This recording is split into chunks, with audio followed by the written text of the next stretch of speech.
Hindi po kasi pabidyo boy. B-boy. Video. Okay lang po na siya. O sige na. Kasi record talaga.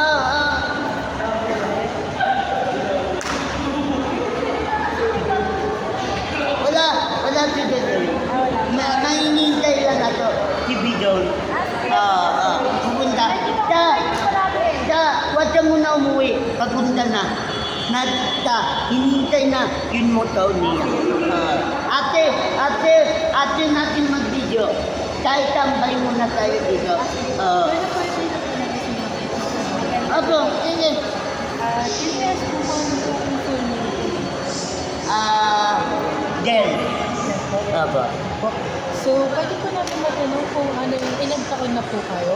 73. 70, 73. 23. May talent po ba kayo na parang mas unique pa po as a person? Yung ginagawa niyo sa ito? Balance. Boy. So, ang first question namin, paano po unang na-discover ang iyong talent? Yan. Pagbabalance.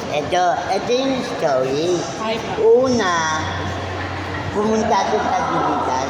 Tapos, hindi ko naman alam. Tatuan yan talaga. Tapos, bigla yan din dito. Okay, so pangalawang question ko, ano ang mga pagsubok na naranasan mo dahil sa iyong kapansanan? O paano mo ito nalalampasan? Yung disability to. Halimbawa, ito, may paa, normal. Bale, naiindit ato tayo nyo. Namumulid na din po ba kayo? Ito, nabubuli. Imamba siya ito. Haters, pilay, walang bag. Nung nakaraan po, nakita po namin na nakabadet t-shirt po kayo. Are you student po sa kayo? Apo, grade 11, 12. Grade 11. Apo, alumni. Okay. So, pangatlong question po namin. Kamusta ang buhay mo bilang isang taong may kapansanan po? Ay. Kahit sa life lang po, parang... Kahit life, happy. Happy. Dahil na, yung pili na, pumunta to dito para magpa-opera ng paa. Talaga. Dahil, halimbawa, kumain mo siya to, TMJI tayo, papa-opera talaga to pa kahit 50-50 na to. Yun talaga panap to sa buhay. So, sa pang-apat naman po, paano may nahanap po yung kapansanan habang tinutupad ang iyong mga pangarap? May pangarap po ba? Apo, lawyer. Ano, so paano niyo po na... I mean, sinutupad ko na lang bilang install. Inspired? Halimbawa, church to, followers to, sadaanan to, lahat. Sa pang-lima naman po, anong bagay na nakakatulong sa iyo para malampasan ang mga problema sa iyong kapansanan at talent po? Para malampasan ang problema, pray. Apo, tapos life, aral. What isipin. Sa pang-anim naman po, anong pinakamalaking tagumpay na naabot mo gamit ang iyong talent? Yun. Yung sa pag... Sila, pero hindi naman sa pinagmamayabang. Nakausap to Tibon o Dona. Kahit sabihin mo, sinunali na to, pumunta sa YouTube channel ko, Andelo TV. Nakausap to siya mo.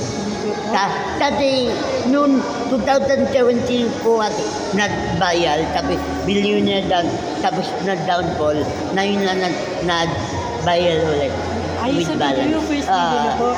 So, sasabi naman po, paano mo gustong makatulong o magbigay ng inspirasyon sa iba gamit ang iyong talento at kwento? Kasi ang gusto to, lawyer. Di ba lawyer? Tayo, mga babae, wala tayo bote. Halimbawa, na-rape tayo.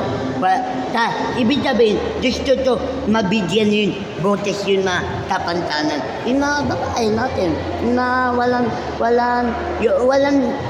dulot. Halimbawa, yun, rapist, tapos na-rape yung mga babae. Gusto to, madidin bote sa kanila.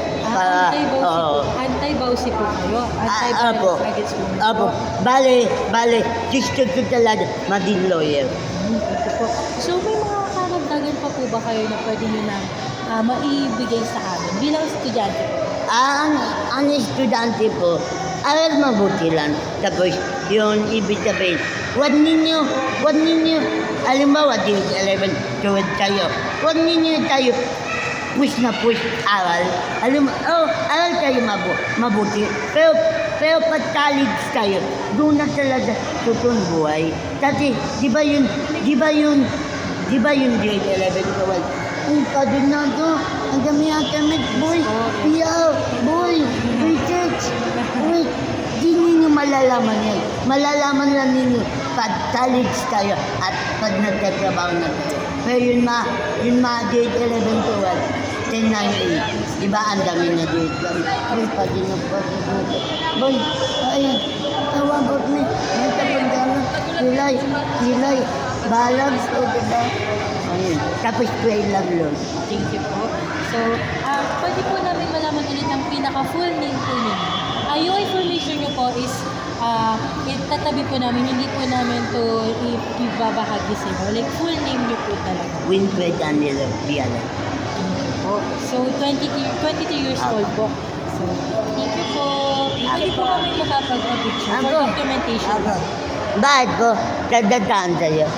Taga Susitero po kami